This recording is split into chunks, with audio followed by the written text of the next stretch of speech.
친정아빠가 암에 걸려 힘들게 운영하시던 국밥집이 결국 문을 닫게 되자 다니던 대기업까지 그만두고 홀연히 나타난 도련님이 이상했습니다. 도련님 무슨 꿍꿍이세요? 계속되는 저의 추궁 끝에 마침내 도련님의 입에서 나온 한마디. 그 말에 순식간에 눈물바다가 되었습니다. 저희 아빠는 정말 맨손으로 모든 걸 일군 분이세요. 젊었을 적엔 하루 벌어 하루 먹고 살던 막노동판에서 시작하셔서 겨우겨우 모은 돈으로 허름한 점포 하나를 얻으셨죠. 그 가게 안에 딸린 단칸방에 나란히 누워 온 가족이 잠을 자면서 부모님은 아침부터 저녁까지 식당을 운영하셨습니다. 특히나 아빠는 주방 담당이라 더 일찍 일어나셨고 더 늦게 주무셨어요. 그때 제가 초등학교에 다니던 무렵이었는데도 보이더라고요. 자세히는 잘 몰랐지만 그 어린 제 눈에도 아빠가 참 힘들 것 같았거든요. 그 전까지는 막노동으로 뼈를 깎아 번 돈을 모아 작은 국밥집 하나를 열었는데 시작부터 쉽지 않았으니까요. 그럴싸한 간판도 없고 돈을 들여 한 홍보도 없이 진심이면 알아봐 주겠지라는 아빠의 고집 하나로 시작하신 장사였던 것 같아요. 아빠가 장사 준비도 제대로 못한 채 무작정 가게 몸부터 연 것도 사실은 오래전부터 마음속에 품어오신 꿈 때문이었대요. 막노동으로 힘들게 하루하루를 버티던 시절에도 아빠는 늘 말씀하셨죠. 언젠가는 내 이름 걸고 국밥집 하나 하고 싶다.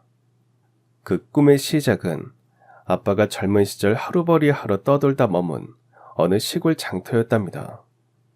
여기저기 떠돌며 일을 하던 시절에 너무 배가 고파 밥 한 끼라도 제대로 먹고 싶어 들어갔던 국밥집에서 아빠는 인연처럼 그 집 할머니와 마주하게 되었던 거죠. 허기를 달래려 나온 국밥을 한 입 딱 먹었는데 그렇게 맛있더랍니다. 그날 이후로는 식사값 대신 일을 돕겠다며 주방에서 설거지도 하고 장도 같이 보며 꼬박 석 달을 지내셨대요. 아빠의 마음을 아셨던 건지 국밥집 할머니는 아무 말도 없이 먹이고 재워주셨고요. 그러면서 이것저것 국밥에 들어가는 재료 고르는 법부터 김치 담그는 법, 물 올리는 것까지 다 알려주시더래요. 그때 그 할머니가 해주신 말씀이 있으셨대요. 물 하나도 진심으로 끓이면 맛있다. 아빠는 그 말씀을 내내 마음에 품고 계시다가 차린 가게였으니까요.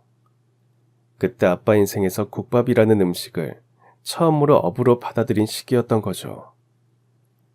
마침내 작은 가게를 차리셨던 그 순간이 아빠는 그렇게 벅차셨다고 하더라고요.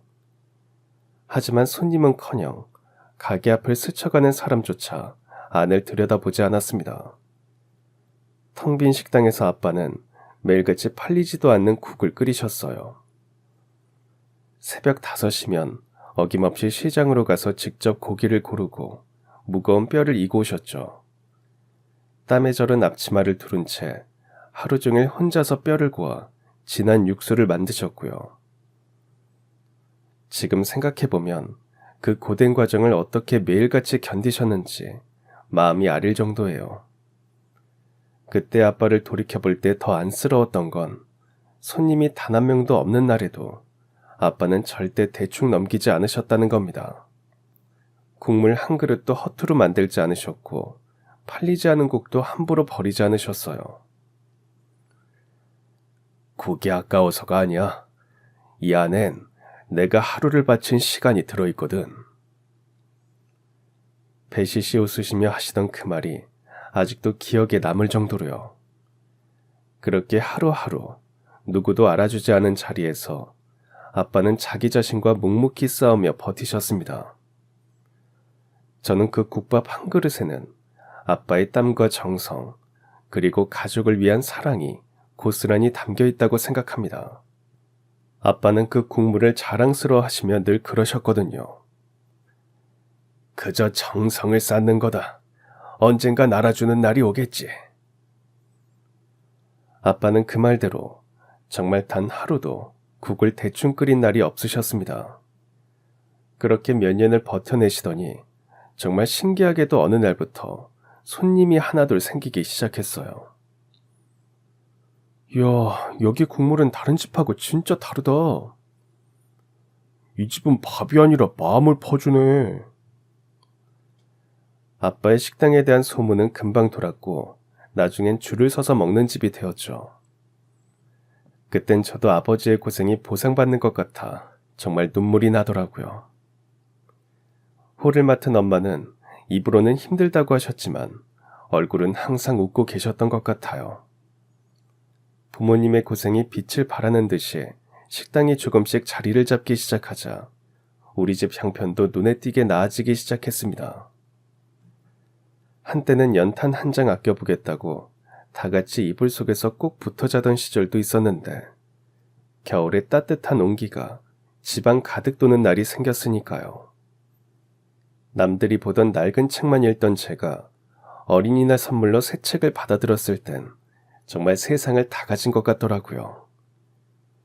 가게를 넓히면서 홀서빙하는 직원을 더 뽑아 엄마는 그제야 허리 좀 펼 수 있었죠. 아빠는 여전히 똑같이 새벽 시장을 다니셨지만 그 발걸음엔 더 이상 막막함이 없으셨습니다. 주방에서 일하시던 아빠의 손놀림은 예전보다 더 능숙해지셨다며 웃으셨어요. 아빠의 정성 가득한 국밥 한 그릇엔 우리 가족의 시간과 사랑이 담겨 있다면서요. 그렇게 시간이 흐르면서 가게는 이제 동네 사람들 사이에서 모르는 사람이 없을 정도로 유명해졌습니다. 점심시간이면 줄이 길게 늘어섰고 아빠는 늘 바쁜 와중에도 손님 한 사람 한 사람의 얼굴을 꼭 기억하시려고 하셨어요. 이분은 지난주에 다녀가셨지?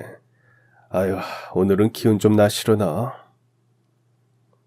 아빠는 국밥 한 그릇에도 마음을 담아 꼭 그 사람을 위한 음식을 만들고 계셨습니다.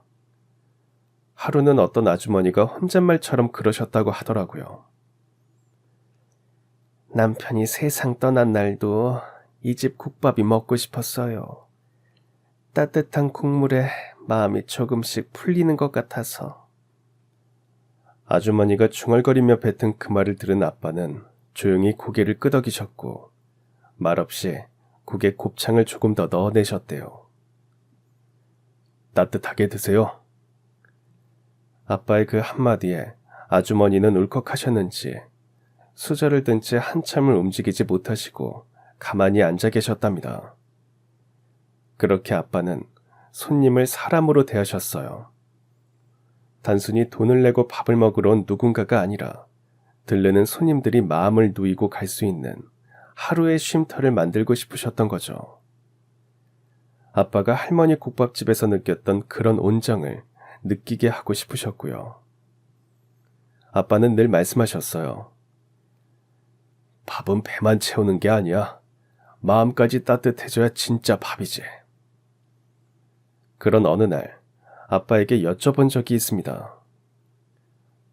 아빠, 그렇게 힘들게 국을 끓이면서 뭐가 제일 뿌듯했어? 그때 아빠는 웃으며 그러셨어요. 어떤 손님이 그러더라. 이 집 국물은 꼭 엄마 품 같다고. 그 말이 아직도 내 마음을 데워주더라. 아빠는 결국 국밥으로 누군가의 삶을 위로하고 있었던 거예요. 손님들 중에는 아빠의 식당 간판만 봐도 마음이 따뜻해지는 분들이 많더라고요. 하지만 저는 압니다. 그 따뜻함은 간판에서 온 게 아니라 매일 새벽부터 국을 고아내던 아빠의 마음에서 비롯된 거라는 걸요. 그리고 그 마음은 국밥 한 그릇에서 사람 한 명 한 명에게로 식당 안에 진하게 퍼져 있었던 거고요. 그런데 그 시절엔 몰랐어요. 아빠가 국밥집을 열기까지 얼마나 많은 걸 포기하고 얼마나 많은 걸 감내하셨는지 말이죠. 가끔 아침에 일어나면 주방에서 뼈 고는 소리 대신 기침 소리가 먼저 들릴 때가 있었어요. 그럴 땐 아빠 좀 쉬세요라고 말하고 싶었지만 아빠는 제 얼굴을 보며 항상 오늘도 장사 잘 되겠지? 하며 씩 웃으셨죠. 그 미소가 사실은 우리 가족을 지키기 위한 방패였다는 걸 저는 나중에 알게 됐습니다. 중학교 졸업식 날, 식당에서 일하시느라 항상 바쁘셨던 아빠가 조용히 식장 뒷자리에 앉아 계시더라고요. 그런 아빠 앞에서 졸업장을 받아들고 아빠를 보는 순간 왈칵 눈물이 났죠. 사실 그저 학교에 다닐 수 있는 것만으로도 충분했거든요.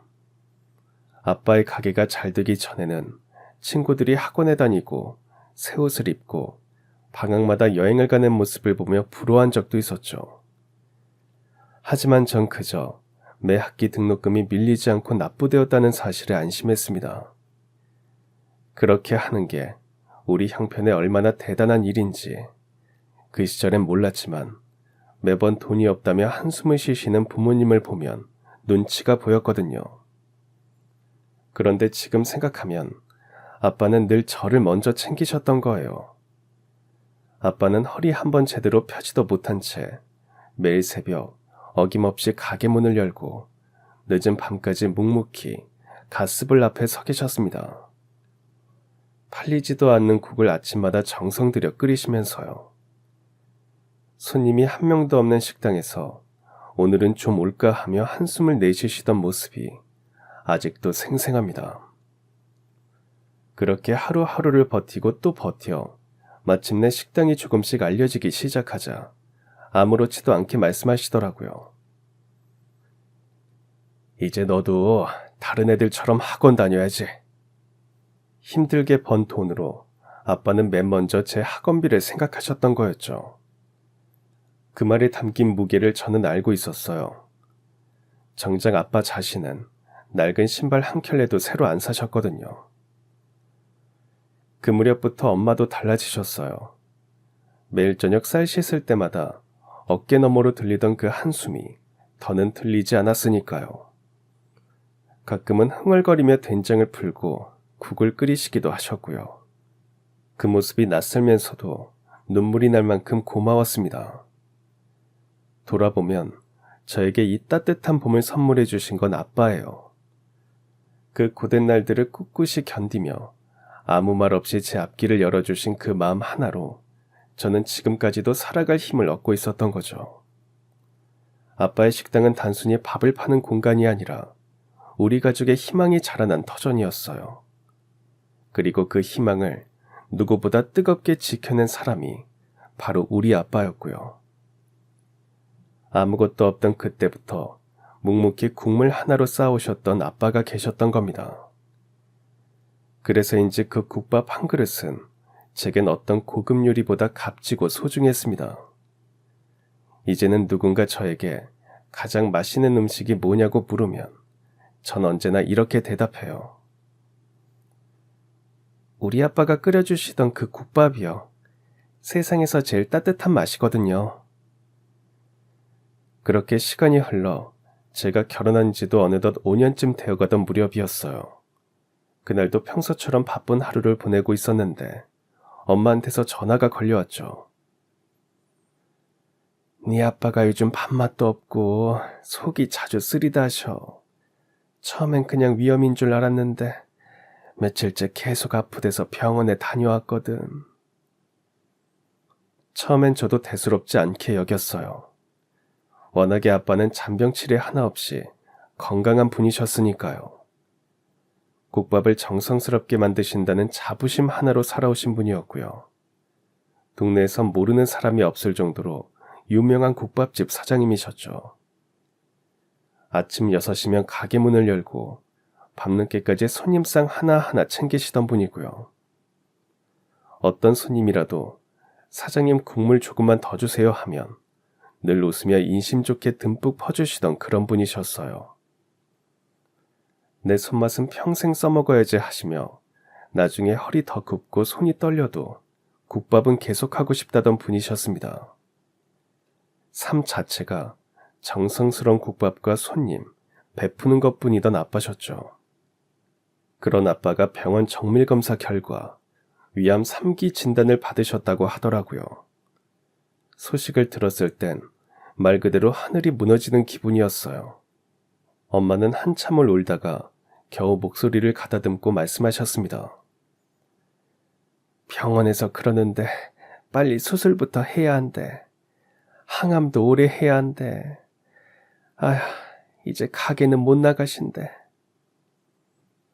엄마의 말을 수화기 너머로 듣는 순간 눈앞이 흐려지고 아무 말도 할 수 없었어요.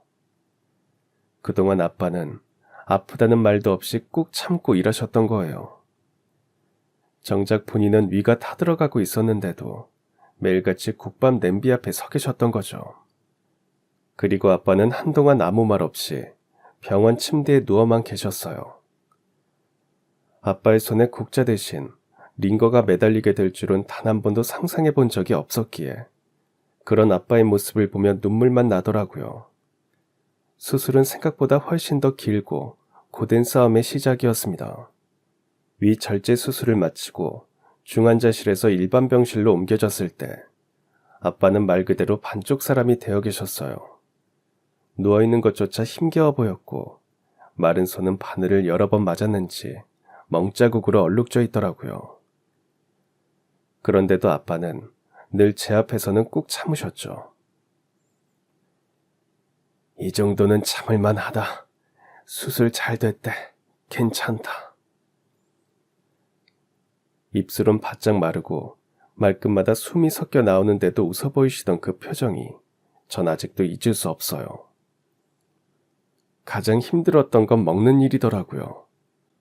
평생 국밥을 만들며 손님에게 잘 먹는 것의 소중함을 말하던 아빠가 정작 스스로는 미음 한 숟갈 삼키기도 힘겨워하시던 모습이 너무 안타까웠죠.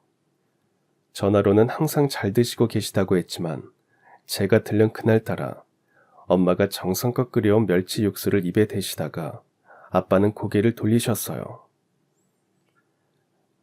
아유, 도저히 못 삼키겠어. 그 한마디에 엄마는 아무 말도 못하고 그냥 고개만 끄덕이시더라고요. 그날 밤 병실 밖에서 혼자 오는 엄마의 등을 토닥이던 제 손이 떨리던 기억이 납니다. 항암 치료는 또 다른 전쟁이었어요. 풍성한 결을 자랑하시던 아빠의 머리카락이 하나둘 빠지기 시작하고 하루에도 몇 번씩 구토를 하시면서 으스러지실 것 같았죠. 이건 정말 쉽지 않구나. 그런 와중에도 아빠는 자꾸만 창밖만 바라보셨어요.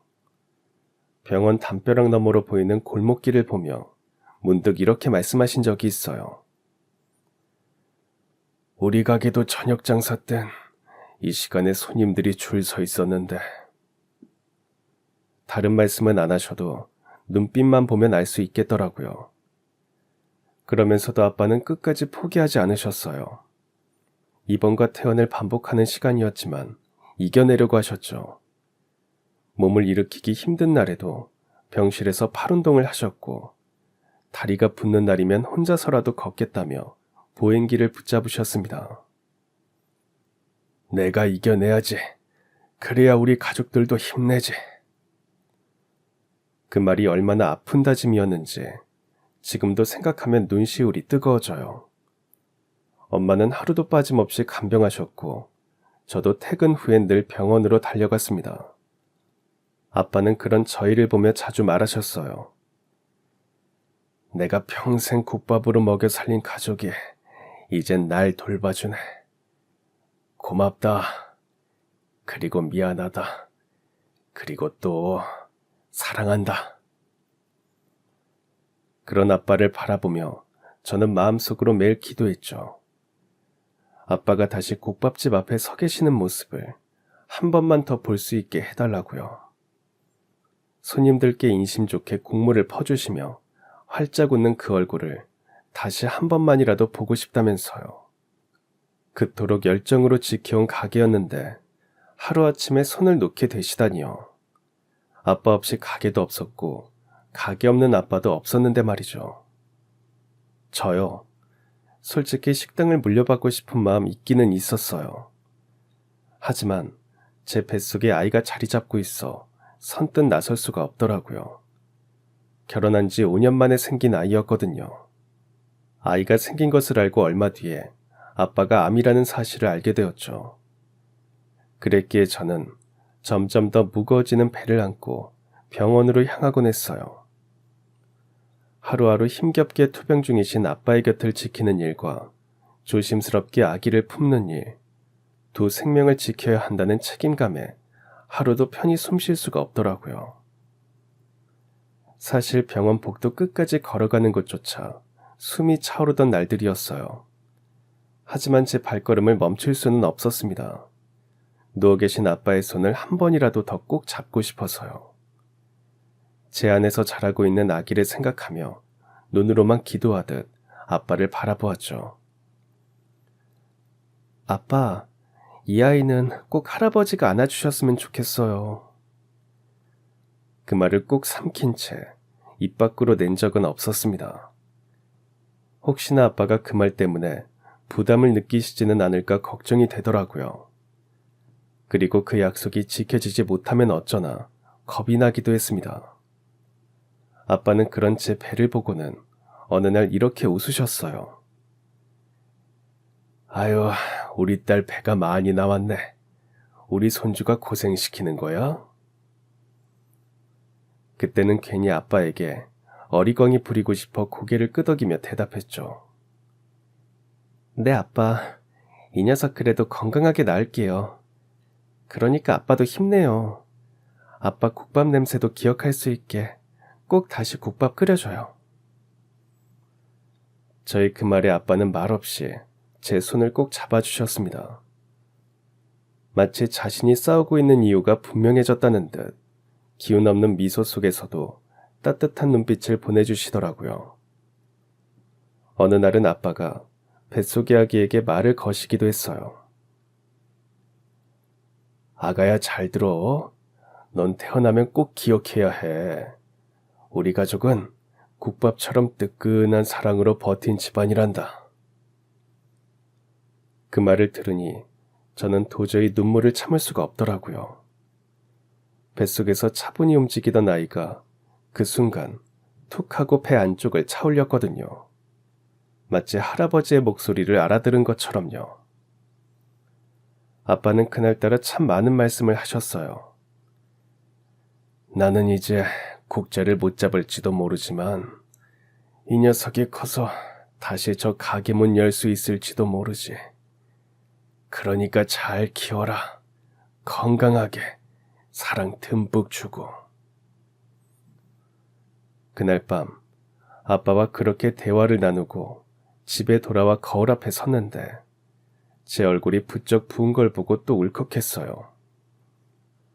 몸도 마음도 무거워만 가는 하루하루였지만 아빠의 손길을 기억하는 아이로 자라게 하겠다는 마음 하나로 저는 하루하루를 버텼습니다. 그렇게 봄이 오고 아이가 세상에 태어났습니다. 작고 여린 생명이 저를 뚫고 나와 울음을 터뜨렸을 때 가장 먼저 생각난 건 병원 침대 위에서 아빠가 들려주셨던 그 한마디였죠. 국밥처럼 뜨끈한 사람이 돼야 한다. 그러던 아버지가 결국 말씀하셨어요. 믿을 만한 사람 없으면 그냥 가게 접을란다. 가게 너무 오래 비었어. 그렇다고 아무에게나 우리 가게 이름 넘기고 싶진 않다. 그 말을 듣는데 가슴이 미어지더라고요. 언젠가 들을 것 같던 그 말을 결국 하시는데 마치 아빠가 포기하는 것 같았죠. 그렇게 피땀 흘려 일군 가게를 문 닫아야 한다는 것도 너무 안타까웠습니다. 가게 이야기를 꺼내신 뒤로 아빠는 한동안 말씀이 없으셨어요. 병실에 누워 휴대폰으로 예전 가게 사진만 들여다보시는 모습은 마치 손에서 놓고 싶지 않은 지난 날을 붙잡고 계신 것 같았습니다. 저도 계속 고민이 됐습니다. 내가 가게를 이어받을 수 있지 않을까? 마음 한켠에는 그런 바람도 있었지만 아이를 막 낳은 제 현실은 하루하루 버티는 것조차 벅찼어요. 하물며 장사를 하고 사람을 맞이하고 무거운 솥을 끓여내는 일은 그 당시 제 형편으론 감히 엄두도 낼 수 없는 일이었죠. 그래서 아빠가 결국 다시 말씀하셨을 때 가슴이 미어졌습니다. 그 말이 마치 아빠가 모든 걸 내려놓는 것 같아서 듣는 순간 눈물이 왈칵 쏟아졌습니다. 그런데 바로 그때 뜻밖의 사람이 조심스럽게 말을 꺼냈습니다. 제 남편의 동생, 도련님이었습니다. 그날 도련님의 그 말은 정말 뜻밖이었어요. 시댁에 들렀을 때 아빠의 안부를 물으시기에 가게 일까지 말씀드렸거든요. 그런데 조용히 앉아있던 도련님이 갑자기 말하더라고요. 그럼 제가 해볼까요? 잠시 정적이 흘렀고 가족들 모두가 도련님을 바라보며 얼어붙었죠. 아니, 도련님은 당시에 대기업에 다니고 있는 상태였거든요. 연봉도 높고 커리어도 탄탄하게 쌓아가던 중이었으니까요. 도련님, 갑자기 그게 무슨 말이에요? 그때 도련님이 다시 한번 저에게 조심스럽게 물었습니다. 형수님, 그 국밥 가게 제가 맡아보면 안 될까요? 처음엔 농담인 줄 알았어요. 그래서 저도 모르게 황당하다는 듯이 말을 해버렸죠. 도련님, 대체 무슨 꿍꿍이에요? 그도 그럴 것이 도련님은 어릴 적부터 공부를 잘했고 명문대에 장학생으로 들어가 당당히 대기업에 입사한 인물이거든요. 시부모님도 그런 도련님을 늘 자랑스러워하셨고 저 역시 도련님은 평생 정해진 길을 걸을 거라 믿고 있었어요. 그런데 제 생각과는 달리 도련님은 진지하더라고요. 하지만 제 눈에는 지친 일상에서 도피처로 삼으려는 건 아닐까 싶었습니다. 그래서 제가 정말 당황한 목소리로 다시 물었죠. 도련님, 요즘 회사에서 힘드세요? 아니면 저희 가게가 탐나세요? 제 물음에 도련님은 잠시 침묵하더니 작게 말했어요. 말하지 말라고 하셨는데요. 사실 사돈어른께서 우리 집 많이 도와주셨어요. 그 순간 시댁 전체에 물을 끼얹은 듯 조용해졌습니다. 도련님은 잠시 멈칫하더니 말을 이어가더라고요. 우리 집 힘들었을 때 사돈어른이 저한테 매달 생활비를 주셨어요. 사돈 자존심 상할까봐 몰래요. 그때부터 저 사돈어른 같은 분 되고 싶었어요. 그 말을 들은 순간 저와 시댁 식구들까지 전부 울었습니다. 그 순간에는 누구도 한마디 못했습니다. 도련님의 말이 자꾸만 마음을 울릴 뿐이었죠. 그 말 속에는 말로 다 하지 못할 고마움과 부끄러움, 그리고 존경이 담겨 있었어요. 그제서야 몇 해 전 일이 떠올랐습니다. 그땐 시댁 형편이 정말 많이 어려웠죠. 시어머니는 병원에 입원 중이셨고 시아버지는 작은 사업이 부도가 나며 거의 한 달 넘게 집 밖을 나서지 못하셨거든요. 가장으로서의 무게가 무너져 내렸던 시아버지, 그리고 곁에서 마음 졸이던 가족들. 남편도 직장에서 온전히 자리 잡지 못한 상태였고 도련님은 졸업을 앞두고 있던 대학생이었어요. 그때 우리 집, 그러니까 제 친정이 사정이 아주 넉넉하진 않아도 서로 돕는 걸 당연히 여기던 집안이었거든요. 하루는 아빠가 저에게 조용히 물으시더라고요. 시댁은 요즘 괜찮으시냐? 저는 눈치 보며 말했죠. 좀 많이 힘드세요. 도련님이 아직 학생이라 걱정이라고 하시고요. 그 말을 들은 다음 날, 아빠는 아무 말 없이 저한테 봉투 하나를 건네셨습니다. 네가 직접 전하면 더 부담스러울 테니까 이건 내가 너희 도련님한테 따로 줄게. 용돈에 보태라고.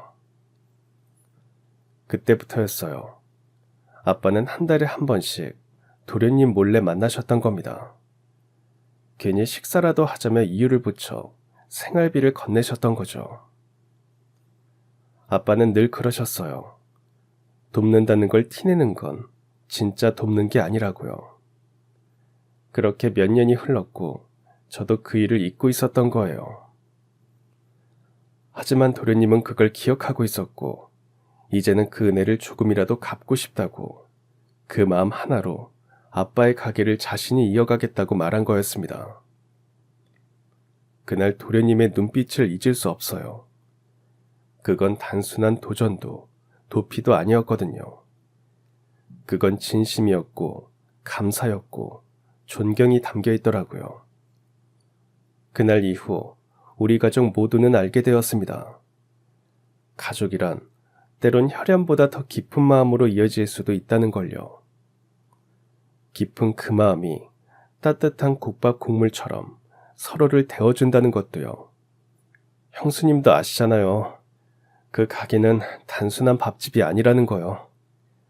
사돈어른께서 국밥 하나로 가족을 일으키셨다고 들었어요. 그 정성과 뿌리가 형수님 가족사를 지탱해 온 거잖아요. 그러다 저까지 도와주신 거고요. 그런데 그 가게를 그냥 그렇게 닫을 수는 없죠. 도련님의 그 말에 가슴이 먹먹해졌습니다. 아빠의 가게가 가진 무게를 가족이 아닌 도련님이 이렇게 깊이 이해하고 있다는 것에 놀라기도 했고요. 지금 아니면 다시는 기회가 없을 것 같아요. 사돈어른이 아직 가게 문을 닫지 않으셨을 때 제대로 배워보고 싶어요. 실은 이런 결심한 지 오래됐고요. 사실 도련님은 저희 아빠의 투병 기간이 길어진다는 말을 듣고 문병도 왔었대요. 그러면서 진작부터 회사를 그만두고 가게를 잇겠다고 결심한 겁니다. 돈이나 명예보다 사람 냄새 나는 삶을 살아보고 싶다면서요. 누구에게나 넉넉하게 베풀 수 있는 그런 마음이 너무 고맙고 멋져 보였대요. 도련님의 그 말을 들으며 저는 마음 한켠이 울컥했어요. 이 국밥집이 우리 가족에게 어떤 의미였는지를 도련님이 진심으로 알아주고 있었다는 사실이 그저 고마웠습니다. 그래서 도련님과 함께 아빠에게도 그 이야기를 조심스레 전했죠. 처음엔 조금 놀라시던 아빠도 도련님의 눈을 마주하고는 한참을 말없이 계셨습니다. 그런 아빠 앞에서 도련님은 저에게 했듯이 차분히 설득을 했습니다. 아빠는 그런 도련님의 말을 가만히 듣기만 하시더라고요. 처음에는 도련님의 말을 믿기 힘들다는 듯 바라보기도 했죠. 그러다 이윽고 고개를 천천히 끄덕이며 말씀하셨습니다. 그래, 사돈 총각이 맡아서 해준다면 가게 이름 안 부끄럽겠다. 국밥은 정성보다 먼저 사람을 알아야 하는 거야. 그 마음 잘 지켜줘야 해. 그날 밤 도련님은 문 닫은 아빠의 가게 앞에 다녀왔다고 했습니다. 불 꺼진 간판을 한참 바라보다가 문틈으로 주방을 들여다보며 이렇게 다짐했다네요. 사돈어른의 국물만 제 손으로 다시 끓여볼게요. 하루하루를 똑같이 흉내낼 순 없겠지만 진심은 꼭 담겠습니다. 그 이야기를 들은 아빠는 작게 웃으셨습니다. 그러더니 기운 없는 손으로 도련님의 어깨를 한번 두드려 주시더라고요. 도련님 덕분에 가게는 다시 국을 끓일 준비를 하게 된 거죠. 그리고 정말 얼마 지나지 않아 회사를 그만둔 도련님은 아버지 밑에서 하나하나 배웠어요. 육수 내는 법, 김치 담그는 법, 손님 응대까지 다 해내더라고요. 안 해본 일이라 힘들었을 텐데 쉬지 않고 일하는 모습이었죠. 누가 봐도 자기 가게처럼, 아니 그 이상으로 애정을 쏟는 모습이 제 눈에도 보였습니다. 그리고 정말 놀랍게도 도련님이 가게를 맡고 다시 문을 연 뒤부터 손님이 전보다 더 많아졌어요. 맛은 그대로, 인심은 더 후하고 젊은 감각도 더해져서 그랬나 봐요. 도련님은 솥은 새로 닦이고 국물은 새로 끓이지만 그 안에 담긴 사람의 온기만은 예전 그대로일 거라면서 아빠에게 매일 이야기하더래요. 가게를 시작한 도련님은 그 약속을 지키기라도 하듯 매일 아침 가장 먼저 출근하고 가장 늦게 퇴근했습니다. 육수 냄비에 김이 오르기 전부터 주방을 닫고 가게 문을 닫은 뒤에는 홀 바닥까지 손으로 밀며 닦았다고 하더라고요. 사돈어른이 주방에서 고기 손질하던 모습이 계속 떠올라서요. 예전에 와서 밥 주실 때 본 모습을 그냥 흉내라도 내보고 싶어요. 그 말이 괜히 하는 소리가 아니라는 걸 시간이 갈수록 알 수 있었습니다. 사람들이 도련님을 처음엔 좀 낯설어 했어요. 사장님이 바뀌셨다던데 아드님이세요? 손님의 물음에 도련님은 웃으면서 그러더래요. 아니요, 사이 동생입니다. 그냥 아버지 같은 분 가게니까 제가 맡았습니다. 도련님은 그 말끝마다 꼭 아버지 같은 분이라 표현한다고 하더라고요. 그게 도련님의 진심이었던 거죠. 그렇게 계절이 한 바퀴 돌 무렵 단골 손님들도 다시 돌아오셨습니다. 가게에 오면 누가 주문을 먼저 했든 아빠가 했던 것처럼 따뜻한 보리차부터 놓여지고 김치 한 접시는 꼭 덤처럼 내어주는 도련님의 인심이 사람들 마음에 스며든 거죠. 이 집 김치는 왜 이리 맛있어요? 입에 맞으세요? 배운 대로 제가 담그긴 했는데 그래도 저희 아버지 손맛 따라가려면 멀었죠. 말은 그렇게 해도 그 김치가 왜 맛있는지는 저도 알겠더라고요. 한 포기 한 포기 정성스럽게 절이면서 도련님이 아버지를 떠올렸을 거고 그 마음 때문일 거라고 느껴졌거든요. 어느 날은 이런 일도 있었어요. 점심시간이 지나서 한 아주머니가 헐레벌떡 가게에 들어오셨대요. 아유, 다행이다. 아직 안 닫았네요. 그 국 끓여놓은 거 포장 좀. 우리 엄마 입맛이 영 없대서요. 그래도 이 집 국밥만 드시거든요. 도련님은 아무 말 없이 불이 났게 주방으로 들어가 국밥을 퍼냈답니다. 그때 도련님이 아주머니께 그러더래요. 맛있게 드시고 힘내시라고 꼭 전해주세요. 그게 아버지 방식이었어요. 그날 밤 도련님은 아빠 앞에 국밥 한 그릇을 떠서 드렸답니다. 오늘은 아버지가 기뻐하실 것 같아서요. 아빠는 그 국밥 한 그릇을 다 비우시더니 웃으셨고요. 고개를 끄덕이며 도련님을 흐뭇하게 바라보셨대요. 엄마는 그런 아빠와 도련님을 바라보며 이상하게 뭉클하셨다고 하시더라고요. 피도 안 섞인 둘이 어찌나 닮아 보이는지 아들이 생긴 것 같았대요. 정말 그런 건지 도련님은 정말 저희 아빠 같아지더라고요.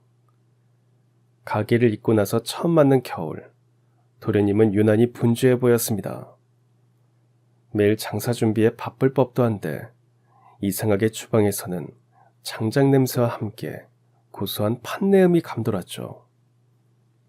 알고 보니 도련님이 직접 팥을 삶고 있었던 겁니다.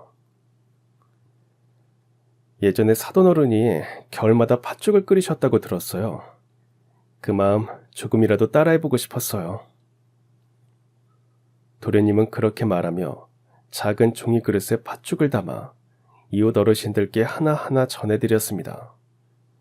혼자 사시는 분들께는 직접 찾아가 문을 두드리고 인사를 건넸고요.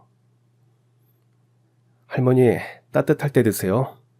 염치 없지만 저희 가게도 한번 들러주세요. 그 마음이 통했던 걸까요? 동네에서는 도련님을 더 이상 젊은 사장님이라 부르지 않았습니다. 하나같이 사돈 사장님이라고 불렀죠.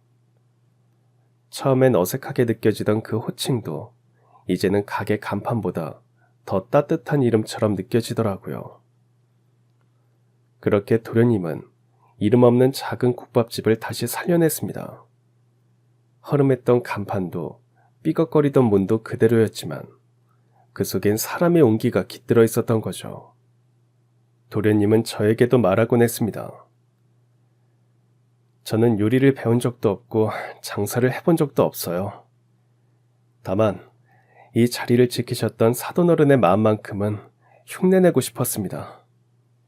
그분이 하셨던 것처럼 사람을 먼저 보고 따뜻함을 먼저 내어주는 그런 장사를 해보고 싶었어요. 그 말에 저는 울컥했죠. 그렇게 도련님은 사돈이자 아버지였고 삶의 스승이었던 분의 마음을 한 그릇의 국밥에 담아 이어나가고 있었습니다. 계절이 바뀌고 시간이 흘러도 그 온기는 여전히 사람들 마음속에 남아있었던 거죠. 그리고 그 가게는 따뜻한 인심과 맛을 모두가 기억하는 가게가 되었죠. 저는 요즘도 가끔 가게에 가서 도련님의 등을 보며 생각합니다. 우리 아빠가 저 도련님에게 정말 많은 걸 물려주셨구나. 가게 하나를 물려주신 게 아니라 사람을 대하는 법, 마음을 담는 법을 물려주신 거니까요. 이상하게 어린 시절 저희 아빠를 보는 것 같은 기분도 들더라고요. 도련님이 그렇게 말한 적 있어요. 형수님, 저는 아직도 그날이 생각나요. 그날 형수님이 저한테 물었잖아요. 가게가 탐나냐고요. 근데요, 맞아요. 저 탐났어요. 돈이 아니라 사람이 모이고 웃음이 나는 그 국밥집이 정말 부러웠어요. 그리고는 웃으며 이렇게 덧붙였죠. 그래서 이제는요, 그 국밥에 저도 제 이야기를 담아보려 해요. 그 말을 들은 날, 저는 또 한 번 울컥했답니다. 그 국밥집, 이제 도련님의 손에서 또 다른 이야기를 끓이고 있습니다. 가족이라는 이름으로 시작된 국물 한 그릇이 이웃을 데우고 또 다른 가족을 만들어가는 중이었던 거죠. 아버지의 치료는 정말 기적처럼 순조로웠어요. 처음 항암 치료를 시작할 때만 해도 여러 걱정이 앞섰죠. 부작용이 심하지는 않을까, 체력이 너무 떨어지시지는 않을까 싶었는데 생각보다 잘 견뎌내셨어요. 그 중에서도 가장 놀라웠던 건 도련님에게 가게 일과 레시피를 차근차근 알려주시기 시작하면서였어요. 마치 몸이 나아지고 있다는 걸 스스로도 느끼셨는지 표정이 밝아지고 목소리에도 힘이 실리기 시작하더라고요. 평소 같았으면 힘들다고 하실 법한 일도 도련님 옆에서 직접 손잡고 가르쳐 주시고 틈만 나면 가게 운영 노트를 정리하시면서 신이 난 아이처럼 활기차셨어요. 그런 변화가 계속되더니 결국 아버지는 치료 마지막 단계까지 아무런 재발 없이 무사히 마치셨어요.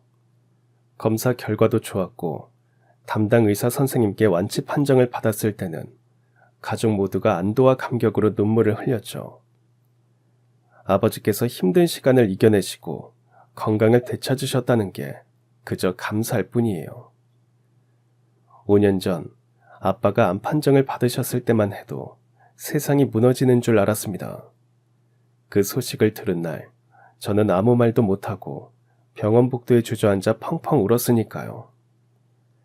아이를 뱃속에 품고 있었던 저는 혹시라도 아빠가 아이 얼굴도 못 보고 떠나시게 될까봐 그게 너무 두려웠어요. 항암 치료는 생각보다 훨씬 고됐습니다.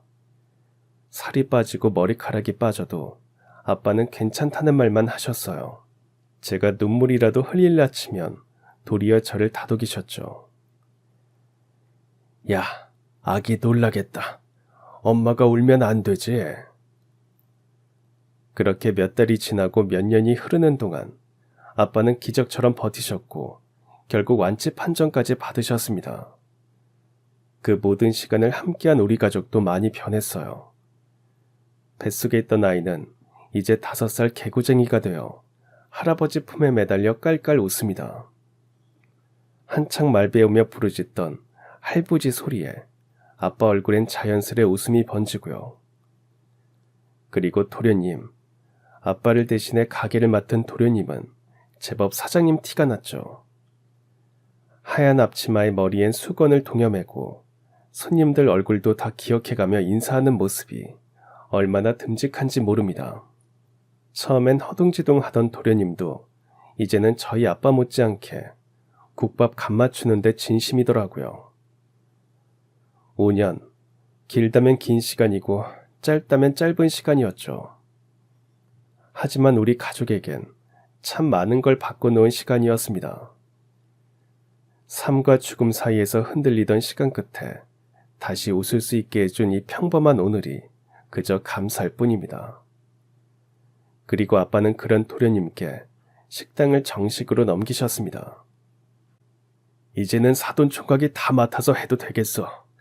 나는 몸 다 나았으니 놀러 다닐래. 나도 비행기도 타보고 풍경 좋은 데도 가보면서 살래. 아빠의 말에 그러시라고 하더니 도련님은 가게 일을 너무 잘 해냈습니다. 아빠의 식당을 체인으로 키워서 큰 부자가 되더라고요. 여전히 매달 수익의 일정 부분을 아버지께 드리면서요. 저보다 더 효자라는 생각이 든다니까요. 제가 너무 무리하지 말라고 하면 웃으면서 대답합니다. 제 인생의 시작은 아버님이었으니까요. 늘 그렇게 말하죠. 저는 그런 도련님을 볼 때마다 가슴이 따뜻해져요. 가족이라는 게 꼭 피로만 이어지는 건 아니고 그 사람을 생각하는 마음, 그 진심이 가족을 만드는 거라는 걸 도련님이 보여줬거든요. 아마 아버지도 그런 마음이셨겠죠. 도련님 같은 사람이라면 가게를 물려줘도 좋겠다고 생각하셨을 거예요. 그리고 식당 본점은 지금도 언제나 사람들로 북적거려요. 그 안엔 사랑과 은혜가 가득 담겨 있답니다. 문을 열면 퍼지는 구수한 국물 냄새, 부지런한 손놀림, 그리고 손님 하나하나의 얼굴을 기억하며 반겨주던 젊은 사장님이 맞이해주는 곳이죠. 여전히 아빠의 식당처럼 마음 한쪽이 데워지는 느낌이 드는 곳을 만들어준 거예요. 손님이 오셔서 아, 여긴 단순한 식당이 아니구나. 그런 생각이 스칠 수 있게요. 그런 손님들에게 국밥집은 잠깐이나마 마음을 내려놓고 올 수 있는 공간이 됐답니다. 어느 날은 도련님이 저희 부모님 집까지 들러 말없이 따뜻한 미역국을 함께 주더래요. 그날은 저희 아빠가 완치 판정을 받고 처음으로 맞는 생신이었거든요. 그날 도련님이 끓여온 미역국은 평소보다 더 국물에 잡내 하나 없고 소고기가 넉넉하게 들어있더랍니다. 한 숟갈 떠 입에 넣는 순간 엄마는 아무 말도 못하고 눈물부터 흘리셨죠. 이렇게까지 챙겨줄 줄은 몰랐네 하시며 조용히 고개를 숙이셨답니다. 아빠도 괜히 머쓱한 듯 헛기침만 하셨대요. 그러고 말없이 숟가락을 들더니 도련님을 보며 빙긋 웃으셨고요. 다들 말없이 국물만 떠먹으며 마음 한구석이 따뜻해지더라고 하시더군요. 그 자리는 웃음 대신 고요한 감사로 가득 찼고요. 식사가 끝나갈 쯤 도련님이 조심스럽게 봉투 하나를 내미시더래요. 이건 제 마음입니다. 아버님, 어머님, 이제는 제가 다 해드릴게요. 봉투 안엔 여행사 예약서와 함께 두 분 이름이 적힌 건강검진 예약증이 들어있었답니다. 이제는 저도 자식 노릇 해보고 싶어요. 그러니까 부모님도 이젠 자식한테 기대셔도 돼요. 그 순간 아빠는 더 이상 참지 못하고 눈시울을 붉히셨다고 하더라고요. 그리고 말없이 도련님의 손을 꼭 잡으셨답니다. 그래, 이제 진짜 우리 아들이구나. 그날 이후로 도련님은 그냥 사돈 총각이 아니라 우리 가족 모두가 인정한 진짜 아들이 되었습니다. 그리고 그때 제가 깨달았어요. 가족이라는 건 함께 울고 웃고 아픈 시간을 견뎌준 사람들이 함께 만들어가는 거라는 걸요. 이렇게 우리 가족은 다시 더 단단해졌습니다. 국밥 한 그릇의 따뜻함처럼 말이에요. 그날 이후로 우리 가족의 식탁엔 늘 도련님이 함께였어요. 명절이면 제일 먼저 도착해서 엄마 전 부치시는 걸 도와드리고 아빠와는 함께 산책도 다니며 웃음소리가 끊이질 않게 해주는 사람이었죠. 그런 도련님이 있어 우리 집은 늘 온기가 가득합니다. 요즘 아빠는 도련님 덕분에 새로운 취미를 찾으셨어요. 아침마다 동네 어르신들과 등산을 다니시고 사진도 배우고 계세요. 엄마는 친구분들과 꽃꽂이 수업에 다니시며 매일이 즐겁다고 하시고요. 그리고 그런 부모님의 일상을 조용히 챙기고 응원하는 사람, 바로 도련님이에요. 자식인 저보다 더 잘하고 있는 중입니다. 사람들이 그러더라고요. 세상에 이렇게 다정한 사돈이 또 어디 있냐고 말이죠. 그럴 때마다 저는 웃으며 말해요. 이젠 사돈 아니에요. 그냥 우리 가족이에요. 가끔 도련님이 그러세요. 국밥 한 그릇에 담긴 마음을 잊지 않을 거예요. 저도 마찬가지예요. 따뜻한 국밥 한 그릇에 우리 가족의 마음을 이어준 것처럼 앞으로도 그 따뜻함을 서로에게 나누며 살아가고 싶어요. 오늘도 본점 식당에선 그 국물 냄새가 골목 끝까지 퍼지겠죠. 누군가는 그 냄새에 이끌려 문을 열고 들어설 거고요. 그리고 아마 우리 가족이 나누었던 그 따뜻한 이야기의 한 페이지가 또 누군가의 마음에도 살며시 스며들었으면 좋겠어요. 그래, 여긴 그냥 식당이 아니야. 누군가의 마음이 담긴 곳이야. 그렇게 국밥 한 그릇이 전하는 사랑은 오늘도 계속됩니다. 그러니 여러분도 뜨끈한 국밥처럼 정을 품고 나누며 사시길 바랍니다. 그러다 보면 모두가 따뜻하고 뜨끈해지지 않을까요? 모두가 든든한 세상이 오면 좋을 것 같잖아요. 그렇죠? 그럼 지금까지 사연 들어주셔서 감사합니다. 사연이 재밌으셨다면 구독과 좋아요 부탁드려요. 감사합니다. 안녕히 계세요.